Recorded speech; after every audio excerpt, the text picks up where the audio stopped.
بسم اللہ الرحمن الرحیم۔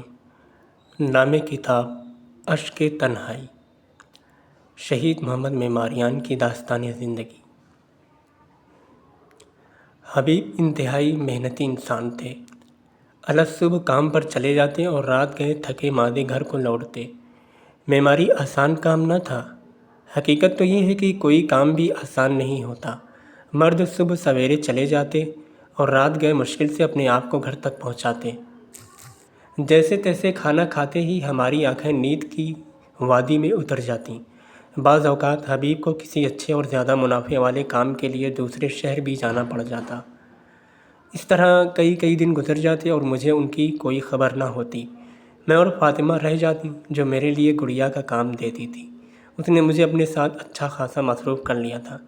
بیماری سے میری جان ابھی تک نہ چھوٹی تھی، جس کی وجہ سے باقی لوگ میرا بہت خیال رکھتے تھے۔ عزیز کو سب سے زیادہ میری فکر کھائے رہتی تھی اور ان کا دھیان ہمیشہ میری طرف رہتا۔ کسی وقت جب ان کے پاس جاتی تو حال احوال پوچھنے کے ساتھ ساتھ پچھلے 2 دنوں کے بارے میں ہمیشہ پوچھتی۔ مجھے ان کو تسلی دینا پڑتی کہ میں ٹھیک ہوں، لیکن وہ خود اور باقی لوگ بھی جانتے تھے کہ میری طبیعت کسی بھی وقت بگڑ جاتی ہے۔ عزیز کہتی تھی، اگر خدا نہ خواستہ بچی تمہارے ہاتھ میں ہو اور تم گر جاؤ تو میں کیا کروں گی؟ سب ڈرتے تھے کہ کہیں میں گر نہ جاؤں اور میرا سر کسی چیز سے ٹکرا کر میری اذیت اور تکلیف کا سبب نہ بن جائے۔ یہی وجہ تھی کہ حبیب سے بات کرنے کے بعد طے پایا کہ ہم آغا جان کے گھر کی اوپر منزل پر جا کر رہے ہیں۔ اس طرح انہیں بھی میری طرف سے اطمینان ہو گیا اور میری ماں اور بہنیں بھی میرے پاس موجود رہتی تھیں۔ ہم نے اپنا مختصر سا جہیز کا سامان باندھا اور نئے گھر میں آ گئے۔ جیسے تیسے مجھے اپنے آپ کو مصروف رکھنا تھا۔ اگر کوئی وقت بچ جاتا اور بچی بھی سوئی ہوئی ہوتی تو کبھی کبھار سلائی کرنے لگتی، اپنے لیے یا فاطمہ کے لیے زنانہ جیکٹ سی لیتی اور خوشی سے نڈھال ہو جاتی۔ بیٹی کی ولادت کے 19 ماہ بعد دوبارہ ہسپتال کا راستہ ناپا۔ گرمیوں کا تپتا ہوا سورج آسمان کے درمیان چمک رہا تھا۔ میری حالت اس قدر خراب تھی کہ درختوں کے سبز پتے بھی سیاہ دکھائی دے رہے تھے۔ ولادت کے لمحات بہت سخت گزر رہے تھے، لیکن جیسے ہے نوزائیدہ بچے کو میری گود میں دیا گیا، مجھے اپنے تمام درد بھول گئے۔ اب ہمارا ایک بیٹا بھی پیدا ہو گیا تھا، جس کا نام ہم نے محمد رکھا۔ وہ اگست 1970 کے ایام تھے۔ محمد کا دنیا میں آنا بذات خود ایک معجزہ تھا۔ مکمل 9 ماہ حمل، ہر ماہ 3 روز ماہواری ہوتی تھی۔ میں ڈرتی تھی کیونکہ ایک بچہ ساکت ہو چکا تھا اور ڈاکٹر نے کہا تھا کہ بچے کی جان عزیز ہے تو مکمل آرام کرنا پڑے گا۔ ہر مہینے اضطراب اور بے چینی میری جان کو آ جاتی۔ مجھے اس بچے سے بہت محبت ہونے لگی تھی، حالانکہ نہ تو ابھی تک اسے دیکھا تھا اور نہ ہی گود میں لیا تھا۔ میری ساس مجھے تسلی دیتی، تم کیوں خام خواہ ڈاکٹر کے پاس جا رہی ہو، ایسے ہی پریشان ہو رہی ہو؟ تمہارا یہ بچہ مومن پیدا ہونا چاہتا ہے، اس لیے نجس خون کو اپنی غذا نہیں بنا رہا۔ خدا انہیں بخشے، ان کی بات شاید عقلی طور پر درست نہیں ہوتی تھی، لیکن میرا اضطراب ختم ہو جاتا۔ جب محمد شہید ہوا تو اس وقت میری ساس کے وہ الفاظ مسلسل میرے کانوں میں گونجتے رہتے تھے، فقط خدا ہی جانتا ہے کہ ولادت کے لمحات میں میں کتنی تکلیف اور اذیت سے گزری۔ بس یہی کہنا کافی ہے کہ محمد کو اس دنیا میں آئے 1 ماہ ہو چکا تھا، لیکن میں ابھی تک کوئی معمولی سا کام انجام دینے کی سکت بھی نہیں رکھتی تھی۔ عفونت میرے تمام بدن میں پھیلی ہوئی تھی۔ نہیں معلوم کیا مکافات تھی کہ 1 سال تک مسلسل اس کی دوا اور علاج کرتی رہی۔ دوسری طرف محمد ان ٹیکوں کے اثر سے بیمار ہو گیا جو نرس نے ولادت کے درد کا اثر کم کرنے کے لیے مجھے لگائے تھے۔ جب تک بچہ تھا تو ایسا کچھ ظاہر نہ ہوا، ہم نہیں سمجھتے تھے۔ ایک تو میری عمر اتنی زیادہ نہیں تھی، دوسرا اس طرح کی بیماری پہلے کبھی دیکھی نہ تھی کہ سمجھ پاؤں کہ بچے کو کچھ ہوا ہے۔ 1 سال اور 5-6 ماہ کا تھا، اس بے زبان کی حالت بدل گئی۔ اس کے ہاتھ پاؤں پیچھے کی طرف مڑ جاتے تھے۔ وہ دودھ کھینچنا اس کے لیے دوبھر ہو چکا تھا، لہذا چمچ سے اس کے منہ کی ایک طرف ڈالتی جو دوسری طرف سے نکل کر اس کی گردن پر بہہ جاتا۔ ماں ایک دن اپنے بچے کو اس حالت میں دیکھے تو اس پر کیا گزرتی ہے۔ میرے محمد کے تو پورے 1 ہفتے تک یہی حالت رہی۔ میں اکیلی تھی اور حبیب 1 ماہ کے لیے تہران سے باہر کام پر گئے ہوئے تھے۔ بعض اوقات بچہ اس قدر روتا تھا کہ اس کا چہرہ نیلا پڑ جاتا۔ روتے رہنے اور بے خوابی کی وجہ سے میری آنکھوں کے گرد بھی ہلکے پڑ چکے تھے۔ محمد جب بے حال ہو جاتا تو اسے اپنے سامنے لیٹا کر رونے لگتی۔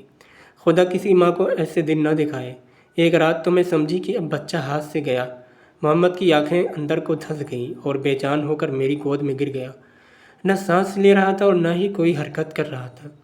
میں اپنا سر پیٹنے لگی۔ میری چیخ سے فاطمہ ڈر گئی اور رونے لگی۔ جب تک میری ماں پہنچتی میں نے چادر سر پر اوڑھی اور گلی میں دوڑنے لگی۔ آغا جان بھی میرے پیچھے پیچھے تھے۔ میں سڑک پر دوڑتی جا رہی تھی اور روتی جا رہی تھی۔ سردی کی تیز ہوا میرے چہرے اور ہاتھوں سے ٹکرا رہی تھی۔ پہلی گاڑی جو ہمارے سامنے رکی تو میں نے اپنے آپ کو پچھلی سیٹ پر گرا دیا اور آغا جان نے ڈرائیور سے کہا کہ ہمیں جلدی سے نزدیک ترین ہسپتال لے چلے۔ میں ڈرائیور کی منت کر رہی تھی کہ تیز چلے۔ ہسپتال کے سامنے رکے تو مجھے کچھ پتہ نہ چلا کہ کس طرح میں نے اپنے آپ کو اندر پہنچایا، اور جب تک ڈاکٹر معائنے کے لیے نہ آیا میں خود موت زندگی کی کشمکش میں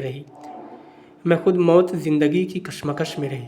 پہلے ہسپتال والوں نے محمد کو داخل نہ کیا اور کہا کہ یہ ہمارے بس کا کام نہیں ہے، بچہ زندہ نہیں بچے گا۔ اب میں زاروں قطار رو رہی تھی اور آغا جان میری حالت پر مضطرب ہو رہے تھے۔ ہم سے کچھ بھی نہ بن پا رہا تھا۔ میں محمد کو مسلسل اپنے گود میں ہلا رہی تھی لیکن اس کی کوئی آواز سنائی نہ دیتی تھی۔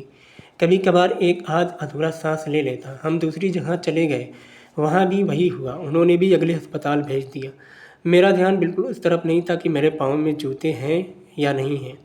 میں ہر ہسپتال کے دروازے سے معائنے والے بستر تک دوڑ رہی تھی لیکن بے فائدہ، بے سود۔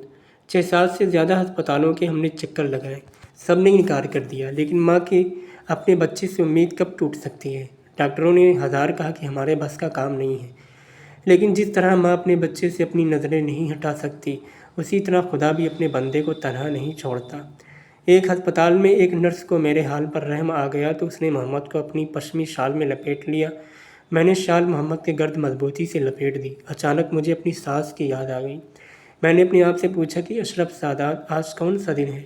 پھر میں اپنی آنکھیں موند کر یاد کرنے کی کوشش کرنے لگی کہ آج کون سا دن ہے، لیکن کچھ یاد نہ آیا۔ آغا جان سے پوچھا، وہ ایک طرف ٹکٹکی باندھ کر دیکھنے لگے اور پھر کچھ لمحے سوچنے کے بعد جواب دیا کہ آج منگل ہے۔ جب تک میری سانس نہ ٹوٹی میں یا ارحم الراحمین کا ورد کرتی رہی۔ صبح ہو رہی تھی اور ہم بچوں کے ہسپتال کی طرف جا رہے تھے۔ امام حسین علیہ السلام اسکوائر، جسے اس وقت فوزیہ اسکوائر کہتے تھے، پر بچوں کا ایک ہسپتال تھا۔ وہ لوگ بچے کو داخل کرنے کے لیے رضامند ہو گئے۔ انہوں نے محمد کو ایک بستر پر لٹایا۔ میں نے بستر کی بدرنگ نیلی سی چادر کو پکڑ لیا، اپنا ہاتھ بچے کے چہرے کے نزدیک لے گئی اور خاموشی سے رونے لگی۔ میں ڈر رہی تھی کہ اگر کچھ ہو گیا تو حبیب کو کیا جواب دوں گی۔ میں اپنی سوچوں اور اندیشوں میں گھری ہوئی تھی اور نظریں مسلسل محمد پر گڑی ہوئی تھیں کہ ڈاکٹر اس کے پاس آیا اور اس کا معائنہ کرنے لگا۔ اس کے بعد بچے کے کچھ ٹیسٹ لیے گئے۔ ڈاکٹر نے نرس کا تاکید کرتے ہوئے کہا، ان ٹیسٹوں کا جواب مجھے جلدی چاہیے۔ جب تک ٹیسٹوں کا جواب آتا میں کئی بار بیمارستان کی راہرو میں ادھر ادھر ہوتی رہی۔ انہوں نے مجھے جوتوں کا ایک جوڑا دے دیا تھا، میرے بس میں نہ تھا۔ میں پاؤں کو زمین پر گھسیٹتی تو آواز آنے لگتی۔ مجھ میں اس قدر پاؤں اٹھا کر چلنے کی بھی سکت نہ رہی تھی۔ بالآخر ٹیسٹوں کا جواب آ گیا۔ ڈاکٹر نے مجھے بلا کر کچھ سوالات پوچھے اور مزید کچھ نہ بتایا۔ اس کے بعد بچے کو خصوصی نگہداری وارڈ میں لے گئے اور اسے ایک مشین میں رکھ دیا جس کے چاروں طرف شیشے تھے۔ میں بے بس ہو کر رہ گئی تھی اور فقط یا ارحم الراحمین کا ورد کر رہی تھی۔ آغا جان مجھے تسلی دے رہے تھے، اب انہوں نے بچے کو داخل کر لیا ہے تو خدا کا شکر ہے کہ کچھ امید ہے۔ انہوں نے بہتری کوشش کی کہ مجھے گھر جا کر آرام کرنے پر آمادہ کریں، مگر میں نے وہاں سے ہلنے کا نام نہ لیا۔ میں پورا ایک دن ہسپتال کے کونے میں بیٹھی رہی، وارڈ میں، شیشے کے پیچھے، کمرے کے دروازے کے پیچھے، صحن کے گوشے میں۔ کسی کو بھی میری حالت سے کوئی غرض نہیں تھی۔ مسلسل سوچے جا رہی تھی کہ یہ کس طرح کا مرض ہے، بچے کا کیا ہوگا، اسے ٹھیک ہونے میں کتنا وقت لگے گا، یہ کتنے دن اس مشین میں رہے گا، ہمیں کتنے دن ہسپتال میں رہنا ہوگا۔ ان سب سوالوں سے کوئی فرق نہیں پڑتا تھا۔ اہم یہ تھا کہ محمد صحت یاب ہو جائے، چاہے اس کے لیے مجھے 1 ماہ ہسپتال میں رہنا پڑے۔ بالآخر محمد کے مشین میں 1 دن اور رات رہنے کے بعد ڈاکٹر نے ہمیں بتایا، آپ کے بچے کو گردن توڑ بخار ہے۔ اس کی وجہ سے وہ درد ذہ کو کم کرنے والے ٹیکے تھے جو ولادت کے وقت ماں کو لگائے گئے تھے۔ محمد کے زندہ رہنے کے لیے فقط ایک ہی راستہ ہے ہمارے پاس، وہ یہ کہ اس کی کمر کا پانی نکالا جائے۔ البتہ اس میں بھی 95% احتمال یہی ہے کہ اس سے بچہ مفلوج ہو جائے گا۔ بچہ زندہ تو رہے گا مگر مفلوج حالت میں۔ اس کے بعد ڈاکٹر نے مجھ سے کہا کہ میں رضائیت نامے پر دستخط کر دوں اس نے اتنی آسانی سے یہ سب کچھ کہہ دیا تھا، ایسا لگتا تھا جیسے کہہ رہا ہو کہ اب دن ہے اور 90% احتمال ہے کہ کچھ گھنٹوں بعد رات ہو جائے، یعنی ہم زندہ ہیں لیکن فضا تاریک ہو چکی ہے۔ اس کے الفاظ ہتھوڑے کی طرح میرے سر پر برس رہے تھے۔ محمد کی زندگی کی امید بہت ہی کم تھی، اس بات نے میرا دل پارا پارا کر دیا تھا۔ خدا کا بندہ ڈاکٹر ایک ماں کے دل کا تو خیال رکھ سکتا تھا۔ میری عمر بھی اتنی زیادہ نہ تھی، 21-22 برس ہی کا تو سن تھا۔ میں نے بہت ہی مشکل سے اپنے آپ کو سنبھال رکھا تھا۔ اسی حالت میں ڈاکٹر کے سامنے کھڑی ہو گئی اور اس سے کہا، میں بالکل اجازت نہیں دوں گی تم ایسا کہو کہ 95% بچے کے زندہ رہنے کی امید ہے اور فقط 5% خطرہ ہے کہ یہ مفلوج ہو جائے۔ میں اپنے بچے کی کمر کو ہاتھ تک نہیں لگانے دوں گی۔ خدا خود بہتر جانتا ہے کہ میں ایک مفلوج بچے کی دیکھ بھال نہیں کر پاؤں گی۔ میں ڈر رہی تھی، حتیٰ کہ بچے کے 5% مفلوج ہو جانے سے بھی ڈر لگ رہا تھا، جائے اتنا جتنا ڈاکٹر کہہ رہا تھا۔ ڈاکٹر نے سر ہلاتے ہوئے کہا، جیسا آپ خود مناسب سمجھیں۔ اس نے حکم دیا کہ محمد کو رخصت کر دیا جائے۔ نرسوں نے بھی کتنی آسانی سے بچے کو مشین سے نکالا اور میری گود میں دے دیا۔ میں ہسپتال کے وسط میں حیران و پریشان کھڑی تھی۔ آغا جان نے آواز دی تو اپنے آپ میں واپس آئی اور پلٹ کر ان کی طرف دیکھا۔ وہ وارڈ کی راہداری میں بے بس کھڑے تھے اور ان کے ہاتھ میں محمد کے ایکس رے ٹیسٹ اور دوائیں تھیں۔ میں نے مطمئن ہو کر ان کی طرف دیکھا اور کہا، میں انہیں محمد کو ہاتھ نہیں لگانے دوں گی۔ میں بچے کو گود میں لیے روتی ہوئی پا برہنہ گھر سے باہر کی طرف دوڑی تھی اور اب ایک دن بعد سوجے ہوئے چہرے اور روتی ہوئی آنکھوں کے ساتھ اپنے بچے کو گود میں اٹھائے دوبارہ گھر لوٹ آئی تھی۔ بچے کی حالت بہتر ہونے کے بجائے مزید بگڑ گئی تھی۔ ماں نے جب میری بری حالت دیکھی تو کچھ بھی نہ کہا اور نہ ہی مجھ سے کچھ پوچھا۔ وہ میرے چہرے سے ہی سمجھ گئیں کہ میرے دل میں کیا طوفان برپا ہے۔ زیر لب کہنے لگی، یا زہرائے مرضیہ، اور اپنا منہ پر پیٹ لیا اور میرے سامنے سے چلی گئی۔ میں نے مشکل سے اپنے آپ کو کمرے کے اندر تک پہنچایا، دیوار سے ٹیک لگائی اور محمد کو اپنے سینے سے لگا لیا۔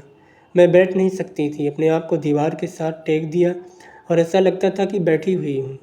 میرے لیے پانی کا ایک گلاس لے آئے، لیکن مجھ میں گلاس اٹھانے کی سکت بھی نہیں رہی تھی۔ فقط اپنی ماں کے مہربان اور پریشان چہرے کی طرف نگاہ کی اور پھر میرے رونے کی آواز پورے کمرے میں گونجنے لگی۔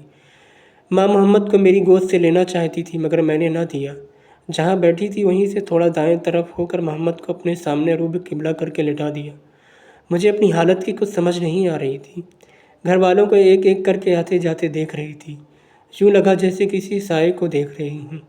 میری بہن میرے سامنے کھڑی ہو کر باتیں کر رہی تھی مگر مجھے اس کی آواز سنائی نہ دے رہی تھی۔ بہن فقط ایک پرچھائی کی طرح نظر آ رہی تھی جو لب ہلا رہی ہے۔ اچانک میرا دل ڈھہ گیا۔ میں نے سوچا کہیں ایسا نہ ہو کہ بچہ سانس ہی نہ لینے پائے اور میرے منہ میں خاک یہی ختم نہ ہو جائے۔ میں نے ماں سے ایک چھوٹا آئینہ مانگا۔ میں اسے تکیے کے قریب بیٹھی تھی جس پر محمد کا سر رکھا تھا۔ بار بار کچھ لمحوں کے بعد آئینہ لے کر اس کے منہ کے سامنے رکھ دیتی۔ میں لمحات گن رہی تھی۔ اس کے منہ پر بخارات پڑتے تو اس کی سانس کچھ اوپر آتی۔ ماں تولیہ گرم کر کے محمد کے ہاتھوں اور پاؤں پر لگا رہی تھی مگر کوئی فائدہ نہیں ہو رہا تھا۔ بچہ بالکل ایک لکڑی کی طرح خشک ہو گیا تھا۔ اس کا بدن یخ ہو گیا تھا، چہرہ سفید پڑ چکا تھا اور دودھ کا ایک قطرہ تک اس نے نہیں پیا تھا، فقط ادھوری سانسیں لے رہا تھا۔ خدا ہی نے اسے محفوظ کر رکھا تھا۔ میرے سسر، خدا انہیں بخشے، نور کا ٹکڑا تھے۔ باقیوں نے تو سنا ہے لیکن میں نے خود اپنی آنکھوں سے دیکھا کہ اگر کسی رات ان کی نماز شب قضا ہو جاتی تھی تو صبح روتی ہوئی آنکھوں کے ساتھ ان کی قضا کرتے تھے۔ خاندان میں سے جو بھی فوت ہو جاتا اس کی 1 سال کی نمازیں اور روزے اس کی طرف سے قضا کرتے تھے۔ ایک چیز مجھے عمر بھر نہیں بھولے گی، ایسا کبھی نہیں ہوا کہ انہوں نے پانی پیا ہو اور سید الشہداء علیہ السلام کو سلام کرتے وقت ان کی آنکھوں سے آنسو نہ برسے ہوں۔ اگر دن میں 3 بار بھی انہیں پانی دیتی تو انہیں زمزمہ کرتے ہوئے دیکھتی تھی، حسین مولا، پانی آپ کی ماں کا مہر تھا لیکن آپ کو ظالموں نے پیاسا شہید کر دیا، اور پھر شدت گریہ سے ان کے شانے ہلنے لگتے۔ میں انہیں چچا کہتی تھی، چچا حسین۔ جب محمد کی حالت بگڑی تو انہیں بھی گھر والوں نے اطلاع دی۔ بعض اوقات وہ آغا جان سے سرگوشی میں کوئی بات کرتے اور چاہتے تھے کہ میں متوجہ نہ ہو پاؤں۔ بالآخر وہ آ گئے اور آ کر میرے اور محمد کے پاس بیٹھ گئے اور پھر وہاں سے نہ ہلے۔ انہوں نے ہاتھ محمد کی پیشانی پر رکھا۔ بچے کی سفید اور بے رنگ پیشانی چچا حسین کے مردانہ اور کھردرے ہاتھوں کے نیچے چھپ گئی۔ وہ مجھے نہیں دیکھ رہے تھے، مگر ان کی آواز میرے دل کی اتھاہ گہرائیوں تک پہنچ رہی تھی۔ بابا کی جان الحمد مردے کو بھی زندہ کر دیتی ہے۔ میں پڑھتا ہوں، تم بھی ساتھ پڑھو۔ جو بھی ہو تم ماں ہو، ان حالات میں تمہاری آہ عرش تک خدا تک پہنچ جائے گی۔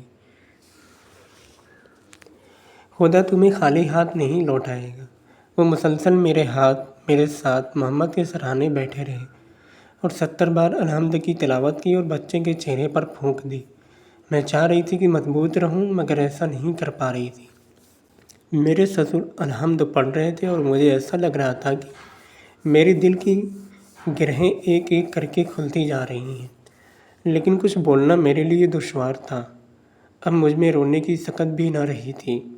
ہمسائیوں کو خبر پہنچ گئی تھی، مجھے اپنی خبر نہیں تھی، تو ان کی دلسوزی اور مہربانی کی طرف کیا دھیان دیا جاتا۔ وہ میرے پاس آتے، حال احوال پوچھتے، بچے کی طبیعت معلوم کرتے اور چلے جاتے۔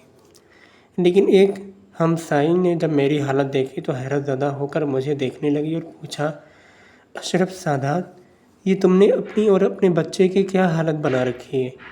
میں نے سرد مہری اور خالی خالی آنکھوں سے ان کی طرف دیکھا۔ اس کی آنکھوں میں ایک اطمینان موزن تھا۔ وہ میرے سامنے کھڑی ہو گئی اور میری آنکھوں میں آنکھیں ڈال کر کہنے لگی، بچے کو دوبارہ ان سے مانگو اور پورے یقین سے مانگو، وہ تمہیں خالی ہاتھ نہیں لوٹائیں گے۔ اس کے بعد اس نے مجھے نماز حضرت رسول اکرم بتائی اور خود وہاں سے چلی گئی۔ اس کی نصیحت میرے کانوں میں گونجنے لگی۔ اس نے بہت ہی اطمینان سے بات کی تھی۔ میں کمرے میں نہیں رہنا چاہتی تھی، اس لیے چھت پر چلی گئی۔ شاید کمرے کی گرمی میرا دم گھٹا رہا تھا۔ میں یہ نہیں چاہتی تھی کہ میں کمرے میں نہیں رہنا چاہتی تھی، اس لیے چھت پر چلی گئی۔ شاید کمرے کی گرمی میں میرا دم گھٹ رہا تھا، یا شاید میں یہ نہیں چاہتی تھی کہ باقی لوگ میرا گریہ دیکھیں۔ جو بھی تھا، میں نے صبر کیا۔ جب تاریکی چھا گئی تو بہت مشکل سے سیڑھیاں چڑھ کر اوپر گئی۔ سردی کی ٹھنڈی ہوا جب چادر کے اندر گئی تو میں نے اپنے ہاتھ سمیٹ لیے۔ چھت کے درمیان میں جا کر آسمان کی طرف نگاہ کی۔ میرا سر اسی طرح اوپر کو اٹھا ہوا تھا کہ آنسو دوبارہ میرے چہرے پر بہنے لگے۔ میں اپنے آپ میں واپس آئی اور کوشش کرنے لگی کہ نیچے کمرے میں قبلہ کس طرف ہے۔ ایک جانماز اپنے ساتھ لے آئی، اسے میں نے ٹھنڈی چھت پر بچھایا اور چادر چہرے پر اوڑھ لی۔ اس 2 رکعت نماز نے میری زندگی بدل کر رکھ دی، کیونکہ اس نے میرا دل بدل دیا تھا۔ نماز کے سلام کے بعد جب میں نے اپنا رخ قبلے سے موڑا تو میں وہ پہلے والی اشرف سادات نہیں رہی تھی۔ میرے سر کی تسبیح شاہ مقصود ایک پتھر ہے جو عموماً زرد، سبز یا کچھ دیگر رنگوں میں پایا جاتا ہے۔ اسے عموماً تسبیح یا انگوٹھے میں استعمال کیا جاتا ہے۔ اس پتھر کی خاصیت یہ ہے کہ اسے جتنا زیادہ استعمال کیا جائے اس کی شفافیت اور خوبصورتی اتنی زیادہ بڑھتی چلی جاتی ہے۔ اس لیے پتھر جتنا زیادہ استعمال شدہ ہوگا اتنا ہی زیادہ قیمتی ہوگا۔ اس کی وجہ تسمیہ کے بارے میں کہا جاتا ہے کہ صفوی عہد حکومت میں جب افغانستان ایران کا حصہ تھا، اس وقت صفوی بادشاہ کی طرف سے مسعود شاہ نامی افغانستان کا حاکم تھا۔ اس نے قندھار کے مضافات میں ایک واقع امامزادے کا مرکز تعمیر کیا اور اس علاقے کو آباد کیا۔ اس منطقے کے اطراف میں موجود پہاڑوں میں خوبصورت پتھر پایا جاتا تھا جس سے تسبیحیں وغیرہ بنائی جاتی تھیں۔ وہ پتھر شاہ مسعود کے نام سے معروف ہو گیا۔ پھر زمانہ گزرنے کے ساتھ ساتھ اس کا تلفظ شاہ مسعود سے شاہ مقصود ہو گیا۔ اب یہ پتھر اسی نام سے مشہور ہے۔ میرے سسر کی تسبیح شاہ مقصود سجدگاہ کے کنارے پڑی تھی۔ میں نے اسے اپنی مٹھی میں لیا۔ اس کے دانے آہستہ آہستہ میری انگلیوں سے گزر کر دوسری طرف گر رہے تھے۔ میں نے شاید 1000 بار پڑھا تھا، صلی اللہ علیہ یا رسول اللہ۔ آہستگی سے ہونے والا میرا گریہ آہستہ شدت اختیار کرتا چلا گیا۔ میرے کندھے حرکت کر رہے تھے، میری آواز بلند ہوئی اور کام گریے سے بڑھ گیا۔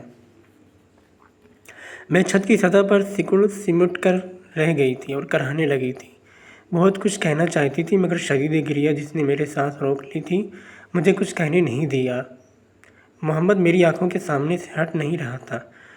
میں چیخ رہی تھی اور رک رک کر کہہ رہی تھی، میں آپ سے اپنے بچے کو مانگتی ہوں۔ ڈاکٹروں نے جواب دے دیا ہے، مجھے اپنا بچہ سالم چاہیے۔ لگ بھگ کوئی 1 گھنٹہ گزر گیا، نہیں معلوم خواب و بیداری کی حالت تھی یا خواب تھا یا کمزوری نے مجھ پر غلبہ پا لیا تھا، اس بارے میں کچھ نہیں کہہ سکتی۔ صرف اتنا یاد ہے کہ ایک سفید پوش سوار آیا اور اپنے گھوڑے پر بیٹھے بیٹھے میرے اور میری جانماز کے گرد چکر لگایا۔ میں اچانک اپنے آپ میں پلٹ آئی اور جیسے نماز پر سمٹی پڑی تھی، اسی حالت میں اپنے آپ کو حرکت دینے اور بیٹھنے کی کوشش کی۔ جسم میں توانائی نہیں رہی تھی، لیکن دل میں امید موزن تھی۔ مجھے اطمینان تھا کہ کچھ ہوا ہی ہوگا۔ میرے دل میں گرمی پیدا ہو چکی تھی اور سردی کا احساس نہیں ہو رہا تھا۔